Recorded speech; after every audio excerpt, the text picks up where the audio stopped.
ನಮಸ್ಕಾರ ಎಲ್ಲರಿಗೂ ಬುತ್ತಿ ಕಟ್ಟತೇನ ಹಡದವ್ವ ಚಾನಲ್ಗೆ ಸ್ವಾಗತ.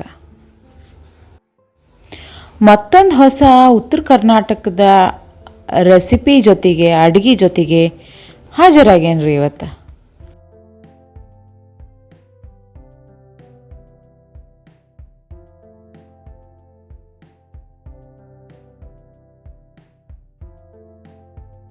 ಯಾವುದೋ ಪಾಯಸ ಅಲ್ಲ, ಗಿಣ್ಣದ ಹಾಲು. ಗಿಣ್ಣು ಯಾರು ಹೆಂಗೆ ಮಾಡ್ತೀರಾ ಹೇಳಿ ನನಗೆ. ನಮ್ಮ ಮನೇಲಿ ಹೆಂಗೆ ಮಾಡ್ತೀವಿ ಅಂತ ತೋರಿಸ್ತೀನಿ ನಿಮ್ಗೆ ಇವತ್ತು.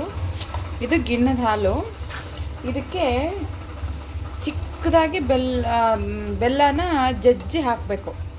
ಅಲ್ಲಿ ಮಾಡಿದ್ದೀವಿ ನೋಡಿ, ಈ ಥರ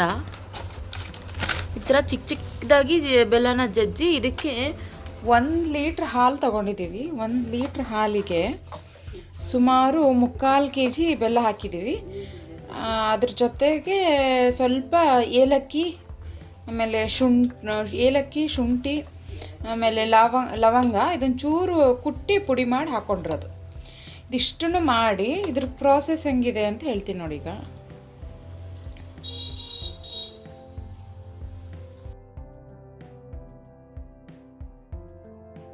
ಇದನ್ನು ಮಾಡೋ ಪ್ರೋಸೆಸ್ ನಾವು ಹೆಂಗೆ ಮಾಡ್ತೀವಿ, ಕೆಲವೊಬ್ಬರು ಕೆಲವೊಂದು ಕಡೆ ಇದಕ್ಕೆ ಅವಲಕ್ಕಿನೂ ಹಾಕ್ತೀರಾ, ಕೆಲವೊಬ್ಬರು ಇನ್ನೂ ಒಂಥರನೂ ಮಾಡ್ತಾರೆ. ನಾವು ಹೇಗೆ ಮಾಡ್ತೀವಿ ಗಿಣ್ಣು ಅಂತ ನಿಮಗೆ ಇವತ್ತು ತೋರಿಸ್ಕೊಡ್ತಾ ಇದ್ದೀನಿ. ಇದಕ್ಕೆ ಈ ಒಂದು ಪಾತ್ರೆ ತೊಗೋಬೇಕು, ಅಗಲದ ಪಾತ್ರೆ. ಇದಕ್ಕೆ ಕೆಳಗಡೆ ಬಿಸಿನೀರು ಕಾಯಿಸ್ಬೇಕು, ಮೇಲ್ಗಡೆ ತಟ್ಟೆ. ಈ ತಟ್ಟೆಯಲ್ಲಿ ನಾವು ಹಾಕ್ತೀವಿ. ಈ ಗಿಣ್ಣದ ಹಾಲು ಯಾವಾಗಿಂದ ಗೊತ್ತಾ, ಜಸ್ಟ್ ಅದೇ ಆಕಳು ಇಳ್ದಿರುತ್ತೆ ಫಸ್ಟ್ ಡೇ ಇದ್ದಿದ್ದು ಹಾಲು. ನೆಕ್ಸ್ಟ್ ಡೇ ಹಾಲು ಈ ಗಿಣ್ಣು ಬರಲ್ಲ. ಫಸ್ಟ್ ಡೇ ಹಾಲು ಮಾತ್ರ ಮಾಡೋದು. ಆಮೇಲೆ ನನಗೆ ಇಷ್ಟ ಆಗೋದು ಇದಕ್ಕೆ ನಾವು ಕೊಬ್ಬರಿ ಗಿಣ್ಣು ಅಂತ ಹೇಳಿ ಕರಿತೀವಿ. ಈ ಪಾತ್ರೆನ ಈಗ ಒಲೆ ಮೇಲೆ ಇಡೋಣ. ನೋಡಿ, ನಮ್ಮ ತಂಗಿ ಹೊಸ ಲೈಟ್ರ್ ತೊಗೊಂಬಂದಿದ್ದಾಳೆ, ಎಷ್ಟು ಚೆನ್ನಾಗಿದೆ. ಇದು ಚಾರ್ಜಿಂಗ್ ಲೈಟ್ರು, ಪದೇ ಪದೇ ಹಾಳಾಗತ್ತೆ ಅನ್ನೋಂಗಿಲ್ಲ, ಏನಿಲ್ಲ. ಈ ಥರ ಬರುತ್ತೆ. ದೀಪನೂ ಅಂಟಿಸ್ಬೋದು. ಯಾರಿಗಾರು ಬೇಕು ಅಂತಂದರೆ ತರಿಸ್ಕೊಳ್ಳಿ, ತುಂಬ ಚೆನ್ನಾಗಿದೆ ನೋಡಿ. ಒಲೆ ಆನ್ ಆಯಿತು. ನೀರು ಆಲ್ರೆಡಿ ಅರ್ಧಕ್ಕೆ ಬಿಸಿ ಮಾಡಿದ್ದೆ ನಾನು. ಈಗ ಈ ತಟ್ಟೆ ಫುಲ್ ಕಾದಿದೆ, ಅದ್ರ ಮೇಲೆ ಒಂದು ತಟ್ಟೆ, ಇದಕ್ಕೊಂಚೂರು ಆಯಿಲ್ ಸ್ಪ್ರೆಡ್ ಮಾಡ್ಕೊಂಡಿದ್ದೀನಿ. ಇದಕ್ಕೆ ಈಗ ಇದೇನು ಮಿಕ್ಸ್ ಬೆಲ್ಲ ಕರಗೋವರೆಗೂ ಹಾಲನ್ನ ಹಿಂಗೆ ಕೈಯಾಡಿಸ್ತಾ ಇರಬೇಕು.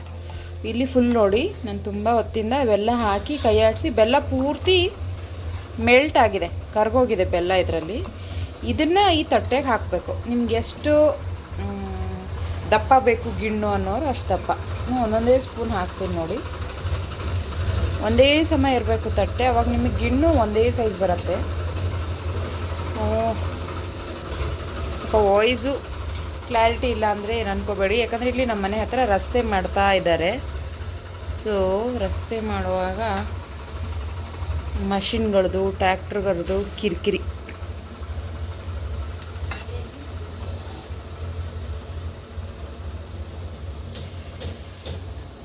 ನೋಡಿ, ಇದು ಒಂದೇ ಸಮ ಬರಬೇಕು.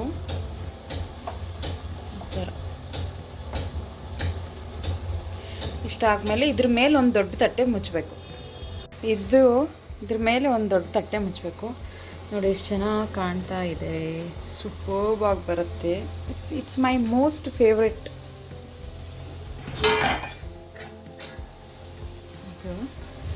ಈಗ ಇದು ಕ್ಲೋಸ್ ಆಗಬೇಕು, ಲೀಟು ಫುಲ್ಲು ಈ ಥರ ಸ್ಟೀಮಲ್ಲಿ ಬೇಯಬೇಕಿದು ಕಂಪ್ಲೀಟ್.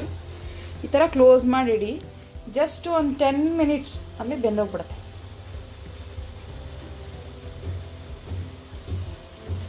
ನೋಡಿ, ಈಗ ಒಂದು 10 ಮಿನಿಟ್ಸ್ ಆಗಿದೆ. ಓಪನ್ ಮಾಡ್ತಾ ಇದ್ದೀನಿ ನೋಡಿ, ಫುಲ್ ಗಟ್ಟಿಯಾಗಿದೆ ಗಿಣ್ಣು.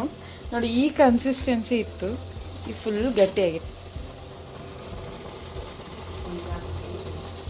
ಇದು ಯಾಕೆ ನೀರು ಬರ್ತಾ ಇರೋದು ಗೊತ್ತಾ, ಜಸ್ಟ್ ಈಗ ತಾನೇ ಸ್ಟೀಮ್ ತೆಗೆದ್ವಲ್ಲ, ಸ್ಟೀಮ್ ನೀರಿದು.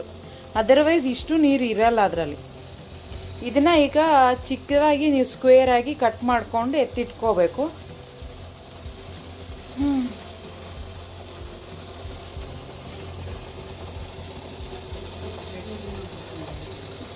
ಅಷ್ಟು ಫೈನಾಗಿ ಬಂದಿದೆ ನೋಡಿ. ಇಲ್ಲಿ ನೋಡಿ,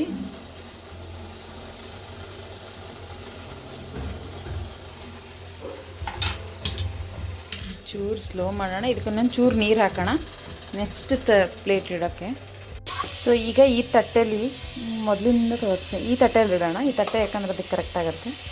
ಚೂರು ಆಯಿಲ್ ಸ್ಪ್ರೆಡ್ ಮಾಡ್ಕೊಳ್ಳೋಣ, ಅಂದರೆ ಬೇಗ ಕ್ಲೀನಾಗಿ ಕಟ್ ಮಾಡಿದ್ರೆ ನಿಮ್ಗೆ ಚಾಕ್ಲೇಟ್ ಥರ ಬರುತ್ತದೆ. ಅದಕ್ಕೆ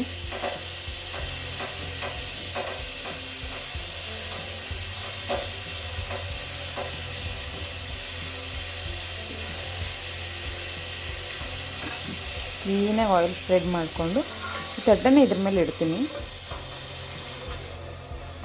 ಎಸ್, ನೀಟಾಗಿ ಕುತ್ಕೊಂಡಿದೆ ತಟ್ಟೆ.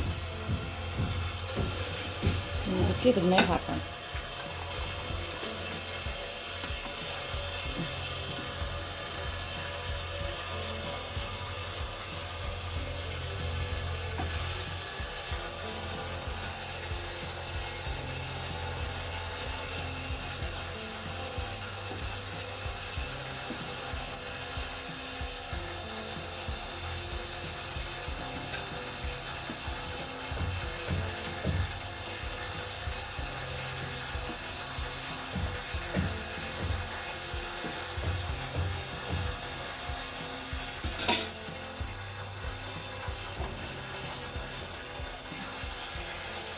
ಆದಮೇಲೆ ಸೊ ಲಿಡ್ ತಟ್ಟೆ ಮುಚ್ಚಿಬಿಡೋಣ. ಇದು ರೆಡಿ ಆಗೋ ಅಷ್ಟೊತ್ತಿಗೆ ಇದನ್ನು ನಾವು ಆರಕ್ಕೆ ಬಿಟ್ಟಿದ್ದೀನಿ. ಪೀಸ್ ಥರ ಕಟ್ ಮಾಡ್ಕೊಂಬಿಡೋಣ. ಸೊ ನೋಡಿ, ನಿಮ್ಗೆ ಯಾವ ಸೈಜ್ ಬೇಕೋ ಆ ಸೈಜಿಗೆ ಕಟ್ ಮಾಡ್ಕೊಂಡ್ರಿ.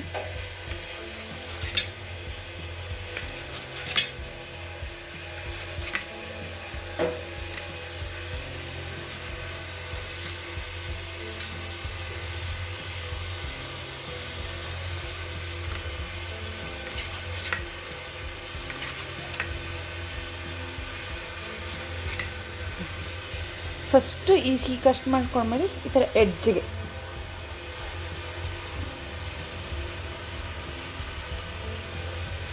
ಓಪನ್ ಮಾಡ್ಕೊಳ್ಳಿ. ಸ್ವಲ್ಪ ಎಡ್ಜಿಗೆ ಹಿಡ್ಕೊಂಡಿರುತ್ತದೆ.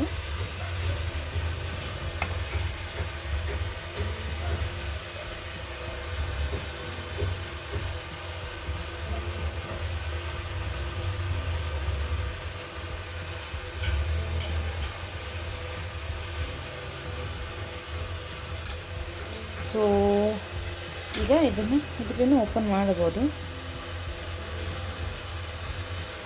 ಮಧ್ಯಕ್ಕೆ ಎಲ್ಲರೂ ತೆಗೆಯೋಣ.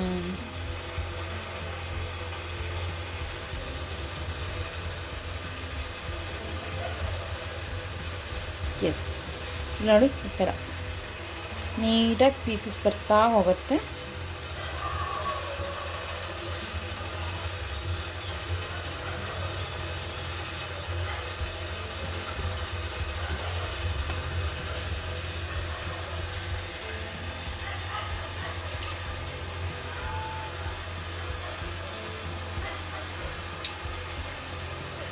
ಎಸ್ ಎಸ್, ನೋಡಿ ಇದೇ ಥರ ಪೂರ್ತಿ ತಟ್ಟೆ ಪೀಸ್ ಬರುತ್ತೆ. ಹೇಗಿದೆ ನೋಡಿ, ತುಂಬ ಫೈನಾಗಿ ಬಂದಿದೆ, ತುಂಬ ಸ್ಪಾಂಜಿಯಾಗಿ ಬರುತ್ತೆ. ಆ್ಯಂಡ್ ಇದು ನೋಡಿ, ನಾನು ಇದ್ದು ತುಂಬ ದಪ್ಪನೂ ಇಲ್ಲ ತೆಳುವೂ ಇಲ್ಲ, ಆ ಥರ ಮಾಡಿದ್ದೀನಿ. ನಿಮಗೆ ತುಂಬ ದಪ್ಪ ಬೇಕು ಅಂದರೆ ತಟ್ಟೆ ತುಂಬಾ ಹಾಕ್ಕೋಬೋದು. ನಿಮ್ಗೆ ಯಾವ ಥರ ಬೇಕೋ ಆ ಥರ ಶೇಪಲ್ಲಿ ನೀವು ಮಾಡ್ಕೋಬೋದು. ನೋಡಿ, ಈ ಥರ ಆರಿದ್ಮೇಲೆ ಪೀಸಸ್ ಎಷ್ಟು ನೀಟಾಗಿ ಬಂದಿದೆ. ಸೊ ನಿಮಗೋಸ್ಕರ ಇಲ್ಲಿ ಪೀಸು ನೀಟಾಗಿ ತೆಗೆದು ತೋರಿಸ್ತಾ ಇದ್ದೀನಿ. ನೋಡಿ ಎಷ್ಟು ನೀಟಾಗಿ ಬಂದಿದೆ, ಎಷ್ಟು ಕಲರ್ಫುಲ್ಲಾಗಿ ಬಂದಿದೆ. ಇಲ್ಲಿ ನೋಡಿ ಪೀಸು ಎಷ್ಟು ನೀಟಾಗಿ ಬಂದಿದೆ. ಯಾವ ಸ್ವೀಟಿಗೂ ಕಡಿಮೆ ಇಲ್ಲ ಇದು. ವಾವ್,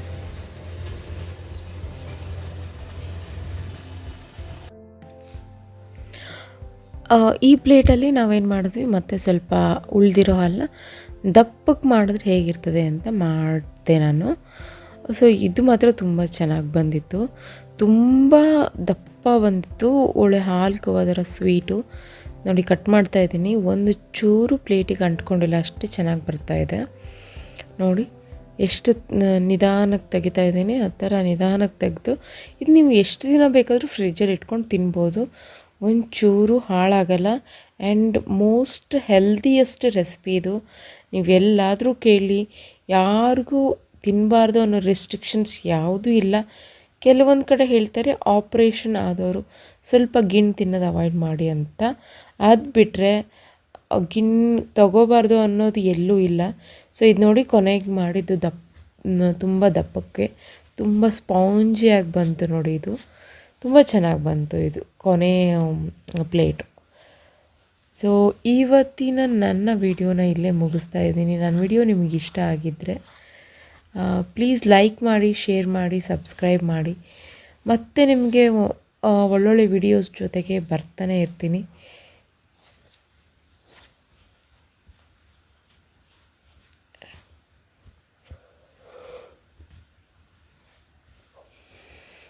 ನಿಮ್ಮ ಮನೇಲೂ ಈ ರೆಸಿಪಿನ ಟ್ರೈ ಮಾಡಿ, ಟೇಸ್ಟ್ ಮಾಡಿ ಹೇಗಾಗಿತ್ತು ಅಂತ ನನಗೆ ಕಮೆಂಟ್ ಮಾಡಿ ಹೇಳಿ.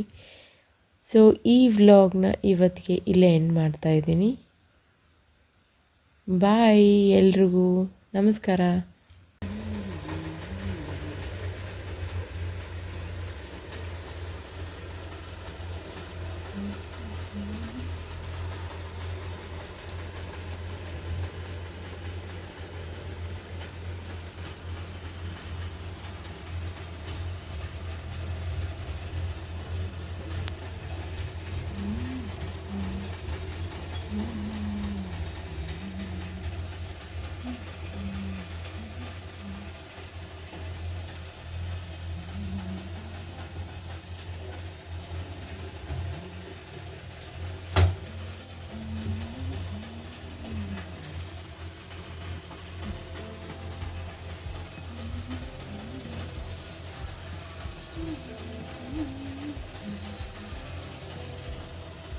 ಸೊ ನೀವು ಈ ಥರ ಮನೇಲಿ ಗಿನ್ ಮಾಡಿ ಹೇಗಿದೆ ರೆಸಿಪಿ ಅಂತ ಹೇಳಿ.